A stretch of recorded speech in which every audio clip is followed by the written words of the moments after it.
오래 살고 싶으세요? 이런 질문을 받으면 대부분의 사람들은 잠시 망설입니다. 그냥 오래 사는 것은 축복일까요? 아니면 부담일까요? 침대에 누워 다른 사람의 도움을 받으며 사는 긴 삶과 활기차게 걸어 다니며 손주들과 뛰어노는 짧은 삶 중 어느 쪽을 선택하시겠습니까? 하지만 여기 놀라운 소식이 있습니다. 이제는 이런 선택을 할 필요가 없는 시대가 되었습니다. 현대의학의 발달로 우리의 평균 수명은 100세를 바라보고 있습니다.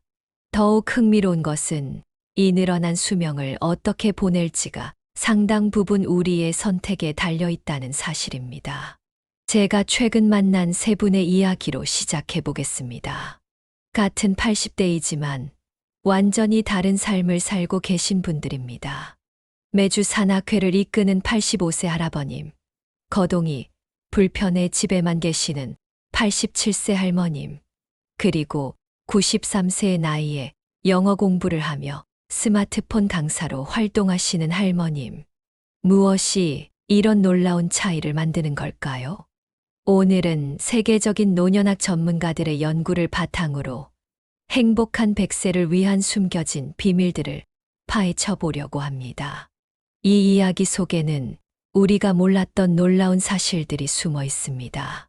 나이 들수록 오히려 강력해지는 능력들이 있다는 것, 80세에 시작한 운동이 50대의 체력을 되찾게 할 수 있다는 것, 그리고 무엇보다 늦었다고 생각하는 바로 그 순간이 새로운 시작의 완벽한 타이밍이 될 수 있다는 것까지. 지금부터 들려드릴 이야기는 단순히 오래 사는 것이 아닌 어떻게 하면 건강하고 행복하게 나이 들 수 있는지에 대한 답을 찾아가는 여정이 될 것입니다. 이 이야기가 끝날 즈음에는 여러분도 100세를 바라보는 새로운 시각을 갖게 되실 것입니다. 85세의 박상훈 할아버님은 매주 토요일마다 산악회 등산을 이끄는 리더입니다. 30년 전 심장 수술을 받으신 후 건강관리에 눈을 뜨셨다고 합니다. 의사 선생님이 산에는 절대 못 간다고 했습니다. 하지만 저는 오히려 그 말씀을 도전으로 받아들였지요. 처음에는 아파트 계단 오르는 것부터 시작했습니다. 한 계단, 한 계단 꾸준히 올랐더니 어느새 산을 오르고 있었습니다. 지금은 의사 선생님도 제 산행을 막지 않으십니다. 반면 같은 아파트에 사시는 71세 정미영 할머님은 이미 거동이 많이 불편하신 상태입니다. 젊었을 때는 바쁘다는 핑계로 운동은 생각도 못했습니다. 그저 일만 했지요. 지금 와서 너무나 후회됩니다. 몸이 따라주지 않으니 하고 싶은 것들을 못하게 되더군요. 그리고 93세의 김영자 할머님은 특별한 분입니다. 매일 아침 손주들과 화상통화로 영어 공부를 하시고 주 3회는 복지관에서 스마트폰 교실 강사로 활동하고 계십니다. 늙어서도 배우면 심심할 틈이 없습니다. 배우는 즐거움을 알게 되니 치매는 저를 감히 넘보지 못하는 것 같네요. 할머님의 밝은 웃음소리가 아직도 귓가에 생생합니다. 무엇이 이런 차이를 만드는 걸까요? 오늘은 세계적인 노년학 전문가들의 연구를 바탕으로 행복한 노후를 위해 반드시 알아야 할 5가지 핵심 요소를 함께 살펴보려고 합니다. 이야기를 듣다 보면 우리에게 진정으로 필요한 것이 무엇인지 자연스럽게 깨달을 수 있을 것입니다. 나이 들어가는 것의 놀라운 장점들. 많은 분들이 나이 듦을 부정적으로만 바라보시는데 사실 나이가 들수록 얻게 되는 장점들도 많이 있습니다. 첫째, 감정 조절 능력이 놀랍도록 향상됩니다. 미국 스탠포드 대학의 연구진이 20대부터 70대까지 3,000명을 대상으로 진행한 연구 결과에 따르면 나이가 들수록 스트레스 상황에서 더욱 침착하게 대처하는 것으로 나타났습니다. 실제로 80대 김호중 할아버님의 사례가 매우 인상적입니다. 젊었을 때는 작은 일에도 화가 나서 탁자를 내리치곤 했습니다.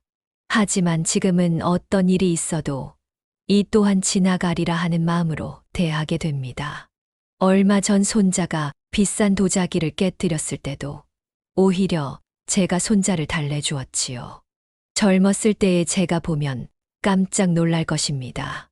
둘째, 면역력이 더욱 안정화됩니다. 서울대학교 의과대학 연구팀의 최근 연구에 따르면 다양한 질병을 겪으며 형성된 항체들이 나이가 들수록 더욱 강력한 면역 방어막을 형성한다고 합니다. 특히 감기나 독감 같은 일반적인 질병에 대한 저항력이 젊은 사람들보다 더 높은 경우가 많다고 합니다. 셋째, 인생의 경험과 지혜가 풍부해집니다. 75세의 이경호 교수님은 은퇴 후에도 자문위원으로 활발히 활동하고 계십니다. 젊었을 때는 모든 것을 빨리 해결하려고만 했습니다. 하지만 지금은 문제의 본질을 더 정확하게 파악하게 되었습니다. 경험이 쌓이니 해결책이 자연스럽게 보이더군요. 행복한 노후를 위한 5가지 핵심 요소. 이제 본격적으로 행복한 노후를 위해 꼭 필요한 5가지 요소를 살펴보겠습니다. 첫 번째는 모빌리티, 즉 이동성입니다. 캐나다 토론토 대학의 장기 연구에 따르면 하루 30분 이상 걷기를 실천하는 노인들은 그렇지 않은 이들에 비해 낙상 위험이 40% 낮았다고 합니다. 더욱 놀라운 것은 규칙적인 운동이 뇌 기능 향상에도 큰 도움이 된다는 점입니다. 78세 최영순 할머님의 이야기는 운동의 중요성을 잘 보여줍니다. 3년 전 넘어져서 고관절을 다쳤을 때 의사 선생님께서 재활운동을 권하셨습니다. 처음에는 걷는 것조차 힘들었지요.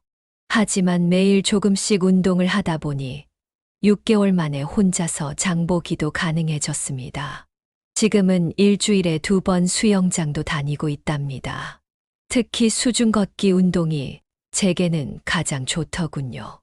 물속에서는 체중 부담이 줄어들어 관절에도 무리가 가지 않고 균형 잡기도 수월했거든요. 게다가 같은 시간에 오시는 분들과 친구도 되어서 이제는 운동하러 가는 길이 즐겁기까지 합니다. 넘어졌을 때는 앞으로 휠체어 신세를 져야 하는 줄 알았는데 꾸준한 운동 덕분에 지금은 손주들과 동네 산책도 즐기고 있답니다. 이런 최할머님의 경험은 결코 특별한 것이 아닙니다. 83세 김철수 할아버님의 사례는 더욱 놀랍습니다. 평생 책상 앞에서만 일하다 은퇴하고 나니 온몸이 굳어가는 것 같았습니다. 어느 날 아침에 일어나 보니 허리가 너무 아파서 움직일 수도 없더군요. 그때 의사 선생님이 추천해 주신 게 바로 태극권이었습니다. 처음에는 손동작 하나하나가 어색하고 힘들었어요. 하지만 6개월 정도 꾸준히 하다 보니 어느새 몸이 부드러워지고 허리 통증도 사라졌습니다. 지금은 아침마다 공원에서 태극권 모임을 이끌고 있지요. 처음에 둘이서 시작했던 모임이 이제는 20명이 넘는 큰 모임이 되었답니다. 모두들 태극권 덕분에 관절도 좋아지고 균형 감각도 좋아졌다고 하시더군요. 특히 주목할 만한 것은 2022년 발표된 연구 결과입니다. 80세 이상 고령자 200명을 대상으로 한 이 연구에서 규칙적으로 근력 운동을 한 그룹은 3년 후 일상생활 수행 능력이 현저히 높게 유지되었습니다. 더구나 우울증 발생률도 크게 낮았다고 합니다. 이러한 운동의 효과는 단순히 신체적인 것에 그치지 않습니다. 규칙적인 운동은 우울증 예방과 수면의 질 개선에도 큰 도움이 됩니다. 더불어 다른 사람들과 함께하는 운동은 사회적 관계를 유지하는 데도 매우 효과적입니다. 두 번째는 마인드, 정신건강입니다. 두뇌 역시 근육처럼 꾸준한 운동이 필요합니다. 2023년 발표된 서울대병원의 연구에 따르면 새로운 취미 활동을 하는 노인들은 그렇지 않은 이들에 비해 치매 발병률이 30% 낮았다고 합니다. 이와 관련해 매우 흥미로운 사례가 있습니다. 82세의 박명자 할머님은 5년 전부터 한글을 배우기 시작하셨습니다. 평생 글을 몰라 남편과 자식들 앞에서 고개를 들지 못했습니다. 하지만 지금은 매일 일기를 쓰고 손주들에게 편지도 씁니다. 얼마 전에는 제가 쓴 시가 복지관 문집에 실렸답니다. 그날 밤엔 기뻐서 잠도 오지 않더군요. 처음 한글을 배우기 시작했을 때는 정말 힘들었습니다. 나이가 들어서 머리가 굳었나 싶을 정도로 글자가 잘 외워지지 않았거든요.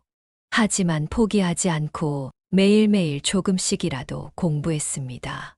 자음과 모음을 익히고 글자를 쓰고 문장을 만들어가는 과정이 마치 퍼즐을 맞추는 것처럼 재미있어졌지요. 이제는 매일 아침 신문도 읽고 시장에 가서 가격표도 읽을 수 있어요. 얼마 전에는 제가 쓴 시가 지역신문에도 실렸답니다. 손주들이 우리 할머니는 시인이라고 자랑스러워하는 모습을 보니 더욱 열심히 공부하게 됩니다. 이제는 다른 할머님들께 한글을 가르쳐 드리는 봉사활동도 시작했어요. 배우는 것의 즐거움을 다른 분들과 나누고 싶어서요.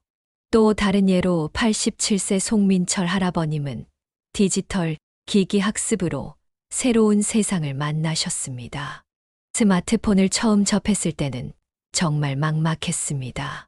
손가락으로 화면을 두드리는 것조차 어려웠지요. 하지만 복지관에서 하는 스마트폰 교실에 등록하고 나서 하나둘씩 배우다 보니 이제는 영상통화로 해외에 있는 손주들과도 매일 이야기를 나눕니다. 유튜브로 음악도 듣고 건강정보도 찾아보고 택배 주문도 직접 하고 있어요. 얼마 전에는 손주에게 배운 대로 인터넷 뱅킹도 시작했답니다. 새로운 것을 배우는 게 처음에는 두려웠지만 이제는 오히려 즐겁습니다. 뭔가 새로운 것을 배울 때마다 제 세상이 조금씩 넓어지는 것 같거든요. 정신 건강에서 특히 중요한 것이 바로 수면입니다. 최근 하버드 의대 연구진의 발표에 따르면 매일 밤 7시간의 충분한 수면을 취하는 노인들은 인지기능 저하 속도가 현저히 낮았다고 합니다. 하지만 더 중요한 것은 수면의 질입니다. 89세 이정웅 할아버님은 40년간의 불면증을 극복하신 분입니다. 젊을 때부터 잠들기가 힘들었습니다. 수면제는 먹기 싫어서 의사와 상담 끝에 생활 습관을 바꾸기로 했지요. 매일 같은 시간에 일어나고 낮잠은 30분으로 제한했습니다. 저녁에는 스마트폰을 보지 않고 따뜻한 물로 목욕을 하고 잠자리에 듭니다. 이제는 약 없이도 푹 잘 수 있게 되었습니다. 세 번째는 약과의 현명한 동행입니다. 나이가 들면서 자연스럽게 약의 종류가 늘어나게 됩니다. 하지만 많은 약을 복용하는 것이 반드시 좋은 것은 아닙니다. 오히려 부작용의 위험이 커질 수 있기 때문입니다. 86세 김영수 할아버님의 경험은 매우 교훈적입니다. 한때는 하루에 20가지가 넘는 약을 먹고 있었습니다. 여러 병원을 다니다 보니 약이 자꾸 늘어났지요. 관절약은 정형외과에서, 고혈압약은 내과에서, 또 불면증 때문에 정신건강의학과에서도 약을 받아왔습니다. 그러다 어느 날 아침 화장실에 가다가 심한 어지럼증으로 넘어져 고관절을 다쳤습니다. 응급실에서 의사 선생님께서 제가 먹는 약들을 다 체크해 보더니 약들 간의 상호작용 때문에 어지럼증이 생길 수 있다고 하시더군요. 그때부터 주치의 한 분을 정해서 모든 약물을 조정하기 시작했습니다. 비슷한 효과의 약들은 하나로 통합하고 꼭 필요한 약만 남겼더니 지금은 6가지만 복용하고 있습니다. 신기하게도 약이 줄어들수록 컨디션은 오히려 좋아졌습니다. 이제는 약 먹는 시간도 아침, 저녁 2번으로 줄어들어서 생활하기도 훨씬 편해졌답니다. 79세 박순자 할머님의 사례도 주목할 만합니다. 저는 약을 먹을 때마다 속이 불편했어요. 특히 관절약을 먹으면 위가 쓰렸죠. 그런데 주치의 선생님과 상담하면서 약을 먹는 방법을 바꿨더니 많이 좋아졌습니다. 공복에 먹던 약을 식후로 바꾸고 위장을 보호하는 약도 함께 처방받았어요. 또 약봉투에 크게 아침, 저녁이라고 표시해두니 약을 잘못 먹는 실수도 없어졌답니다. 이제는 약사님과도 늘 상담을 하는데 건강기능식품을 먹을 때도 꼭 약사님께 먼저 물어보고 있어요. 살다 보니 약도 이렇게 공부가 필요하더군요. 약물 관리의 황금률은 적절한 약, 적절한 용량입니다. 대한노인의학회의 권고사항에 따르면 여러 의료기관을 다닐 경우 반드시 한 곳에 주치의를 정해 약물 조정을 받는 것이 좋다고 합니다. 네 번째는 질병 예방입니다. 질병 예방에서 가장 중요한 것은 규칙적인 건강검진입니다. 73세 정숙자 할머님은 건강검진 덕분에 큰 병을 피하신 경우입니다. 별다른 증상이 없어서 건강검진을 미루고 싶었습니다. 하지만 딸아이가 조르는 바람에 받게 되었지요. 그런데 초기 대장암이 발견되었습니다. 다행히 일찍 발견해서 간단한 수술로 해결했습니다. 수술 후 의사 선생님께서 말씀해 주셨는데 만약 1년만 더 미뤘더라면 많이 위험했을 거라고 하시더군요. 그때 딸아이 말을 들은 게 정말 다행이었습니다. 이제는 제가 오히려 주변 분들께 건강검진을 권유하고 있답니다. 얼마 전에는 친구 한 분도 제 권유로 검진을 받았는데 고혈압이 발견되어 초기에 관리를 시작하게 되었습니다. 지금은 그 친구가 저를 만날 때마다 고맙다고 하십니다. 예방의학에서 또 하나 중요한 것이 바로 식습관입니다. 83세 황미란 할머님의 사례는 건강한 식단의 중요성을 잘 보여줍니다. 40년 전 남편이 당뇨 진단을 받았을 때 우리 가족의 식단을 완전히 바꾸기로 결심했습니다. 매일 아침 현미밥과 된장국, 제철 채소 반찬으로 시작하고 과일은 항상 끼니 사이에 먹습니다. 특히 저녁은 가볍게 먹는 것을 철칙으로 삼았지요. 처음에는 남편과 아이들이 싫어했습니다. 하지만 제가 요리학원도 다니고 건강식 레시피도 연구하면서 맛있는 건강식을 만들어냈지요. 채소도 그냥 쪄서 먹는 게 아니라 견과류를 넣어 고소하게 무치고 생선도 오븐에 구워서 담백하게 조리했습니다. 점점 가족들도 이런 식단에 익숙해졌고 지금은 오히려 밖에서 기름진 음식을 먹으면 속이 불편해할 정도가 되었답니다. 결과적으로 남편의 당뇨는 30년 넘게 안정적으로 관리되었고 저 역시 80이 넘은 나이에도 당뇨도 고혈압도 없이 건강합니다. 우리 아이들도 이런 식습관을 이어받아서 다들 건강하게 지내고 있지요. 식습관을 바꾸는 게 쉽지는 않았지만 인생에서 가장 잘한 결정이었다고 생각합니다. 특히 주목할 만한 것은 장수 지역의 식습관입니다. 전라남도 순천의 한 마을에는 40명이 넘는 90세 이상 노인들이 건강하게 살고 계신데 이들의 식단을 연구한 결과가 흥미롭습니다. 이 마을 어르신들은 하루 3끼 중 1끼는 반드시 발효식품을 드신다고 합니다. 직접 담근 된장, 간장, 청국장, 그리고 묵은지가 주된 발효식품입니다. 92세의 최옥순 할머님은 이 마을의 발효 전문가로 통합니다. 60년째 매년 된장을 담그고 있습니다. 우리 마을에서는 된장 담그는 날이 일종의 축제 같아요. 이웃들이 모여서 함께 메주를 띄우고 장독대에 된장을 담그면서 이야기꽃을 피웁니다. 발효식품은 시간이 지날수록 맛이 깊어지는데 사람도 그런 것 같아요. 나이 들수록 더 깊은 맛이 우러나는 거지요. 특히 장 담그기는 기다림의 미학이에요. 조급해하지 않고 자연의 흐름을 따라가는 거죠. 그러다 보면 어느새 좋은 결과가 찾아오는 법이에요. 또한 예방접종도 매우 중요합니다. 특히 독감 백신은 매년 필수적으로 맞아야 합니다. 91세 윤철수 할아버님의 경험담이 인상적입니다. 젊었을 때는 독감 예방 주사가 귀찮아서 안 맞았더니 매년 독감으로 고생했습니다. 하지만 15년 전부터는 빠짐없이 맞고 있는데 감기 한 번 걸리지 않았답니다. 식습관도 예방의학의 중요한 부분입니다. 최근 연구들은 지중해식 식단과 한국의 전통 식단이 건강한 노화에 매우 효과적이라고 말합니다. 83세 황미란 할머님은 건강한 식단의 힘을 보여주는 좋은 예시입니다. 매일 아침 현미밥과 된장국, 제철 채소 반찬으로 시작합니다. 과일은 항상 끼니 사이에 먹고 저녁은 가볍게 먹지요. 이렇게 30년을 먹었더니 당뇨도 고혈압도 없이 건강합니다. 특히 주목할 만한 것은 장수 지역의 식습관입니다. 전라남도 순천의 한 마을에서는 40명이 넘는 90세 이상 노인들이 건강하게 살고 계신데 이들의 공통점은 발효식품을 많이 섭취한다는 것입니다.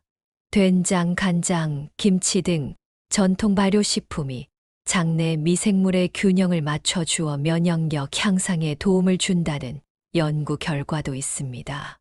마지막으로 어쩌면 가장 중요한 요소가 바로 삶의 의미입니다.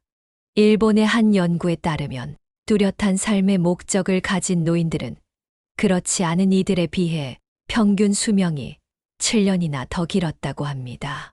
88세 장명숙 할머님의 이야기는 우리에게 큰 깨달음을 줍니다. 6년 전 남편을 먼저 보내고 우울증에 걸렸습니다.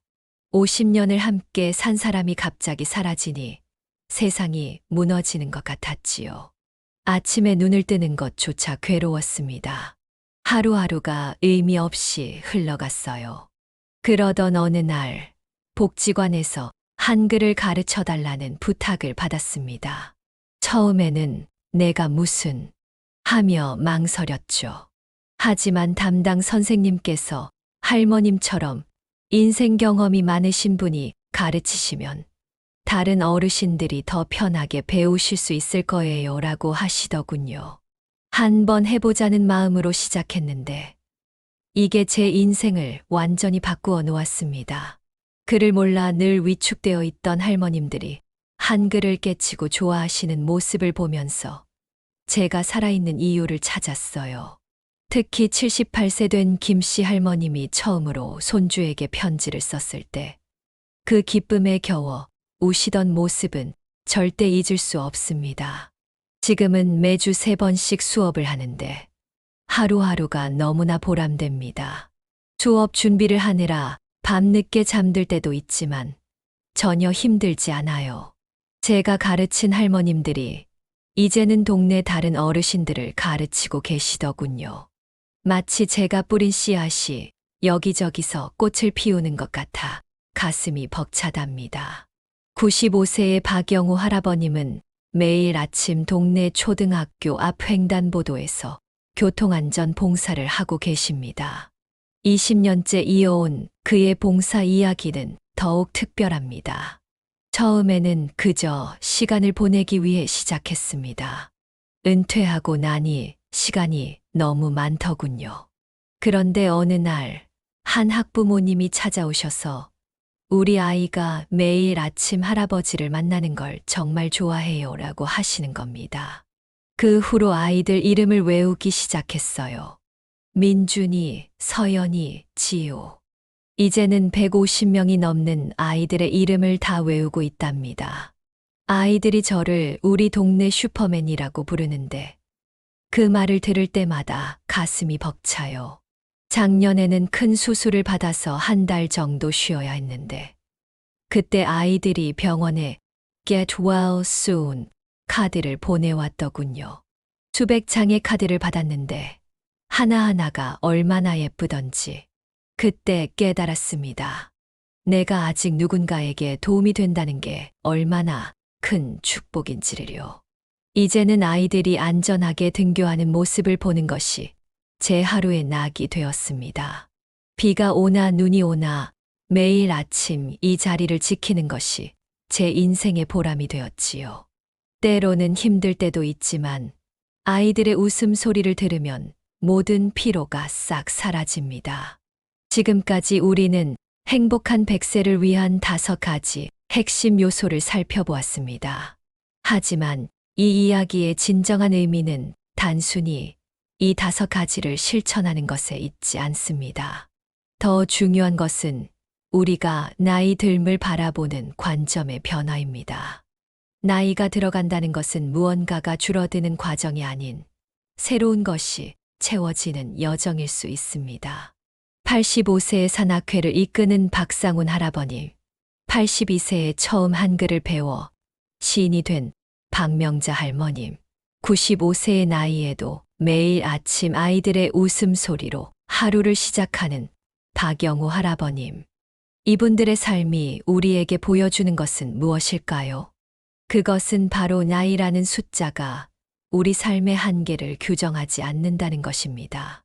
오히려 시간이 쌓일수록 우리는 더 깊어지고, 더 단단해지고, 때로는 더 유연해질 수 있습니다. 마치 오랜 시간 발효를 거친 음식이 더 깊은 맛을 내듯이 우리의 삶도 시간이 흐를수록 더 풍성한 의미를 담아낼 수 있습니다. 이제 늦었다고 생각하시나요? 아닙니다. 어쩌면 지금이야말로 당신의 새로운 이야기가 시작되는 순간일지 모릅니다. 우리가 만난 어르신들의 삶이 보여주듯이 인생에는 너무 늦은 시기란 없습니다. 다만 시작하지 않은 순간이 있을 뿐입니다. 행복한 100세는 단순히 수명을 늘리는 것이 아닙니다. 그것은 매 순간을 의미 있게 채워가는 여정이며 새로운 가능성을 발견하는 모험입니다. 그리고 그 여정은 바로 지금 이 순간에도 시작될 수 있습니다. 오늘 이 이야기가 끝나는 것이 아닙니다. 오히려 지금부터가 진짜 시작입니다. 당신의 100세 시대는 어떤 이야기로 채워질까요? 그 대답은 바로 지금 당신의 선택에 달려 있습니다. 오늘도 경청해 주셔서 감사합니다. 구독과 좋아요, 알림 설정은 더 좋은 영상을 만드는데 도움이 됩니다. 감사합니다.